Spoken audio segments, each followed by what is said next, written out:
City Council gearing up for its second meeting of the year next week, and Chairman Ford Canale is among those charting a course for the city's future. We're glad to have him with us today, and we've also learned that you will be part of the State of the City coming up very shortly. Yes, looking forward to that, along with Vice Chair Swearingen Washington. I applaud the mayor for extending an invite to us. I think it shows a sign of unity, that this is a team effort and we're in this fight together.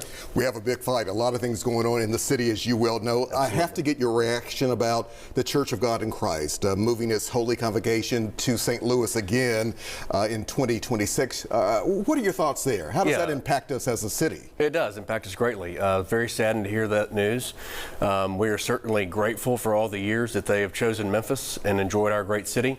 We'll have them again this year, and then I believe they are out for 26 through 28. We know that we have work to do, that they need more and better quality hotel rooms focused in the downtown area. We know that that's a charge that we've got to do everything that we can to get more hotel rooms built in the downtown area, and we hope to get them back one day. It's part of the Sheraton, the city of Memphis buying the Sheraton Hotel. Is that a big part, obviously, of this equation? Can that help, or is more even needed?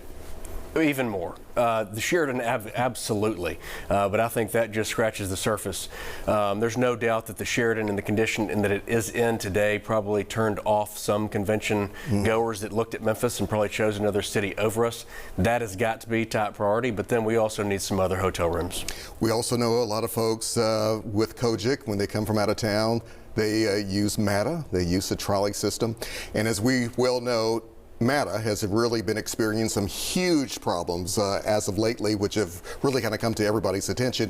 Where do we stand with MATA? We've been hearing reports, Chairman, that MATA could be out of money by as soon as next month. Yeah, Alex, I'm not sure that I believe that they'll be out of money by next month. There's no doubt that MATA is a mess. I think there's a few key points. One, we have to figure out how we got here. And I think PwC's report, which we will get in several months, will answer a lot of those questions. We did execute, the mayor executed the report from TransPro, and I don't think we have enough time today to go through all that. But I think essentially we know that it is financially unsustainable to continue to operate MATA at the level that it has in the past with the amount of funding that the city is willing to give.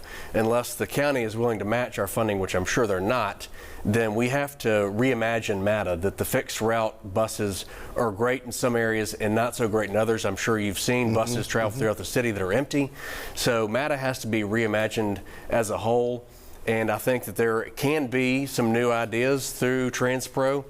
But we'll wait and see how that plays out. The MATA board has to approve that first for them taking over in the interim, and we'll see what happens. That's what I wanted to ask you about. Does that mean a leadership change? Does that mean TransPro maybe taking over at the top of MATA, and should it?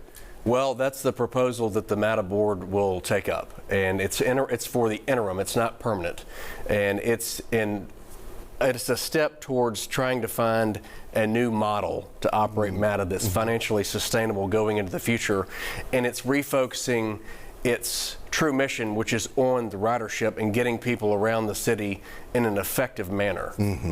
Another issue that just seems like everybody's talking about these days, even though I know it's the county's responsibility for funding Memphis-Shelby County Schools, but we've had this back and forth about the superintendent for Memphis-Shelby County Schools, Dr. Fagans. Now we have this no confidence vote of the Memphis-Shelby County School Board by the County Commission yesterday, and now we're hearing State Representative G.A. Hardaway, proposing a bill for an election recall of perhaps the school board itself. What are your thoughts there? We don't have any authority over the school system, but what I would say is that it's a lot of political gamesmanship is what it appears to be from the outside. From the complaints that I see lodged against the superintendent, it looks like, and from what Commissioner McKissick and Hewitt Garcia have said, it seems like that if they sit down, they could work out those differences. But what's important here is that we're losing focus and what should be on the students, and it's all about some gamesmanship on, and it seems like it's some personality issues and some other issues that are really taking away the focus from the students, which ultimately those are the ones who suffer when you go through times like this. One last thing very quickly here. What about funding for Memphis Police? Because obviously there's a need for more police squad cars. We hear about so many police accidents these days, sometimes brought on by civilians, sometimes police are responsible. What do you see that? Yeah, I think you'll see a push in this next budget to increase the funding and come up with a more sustainable plan for bringing cars into service and letting them go into, stay in service for a number of years, taking them out, but a better rotation of vehicles into service. But also props to MPD for staying on budget and being able to manage their overtime better.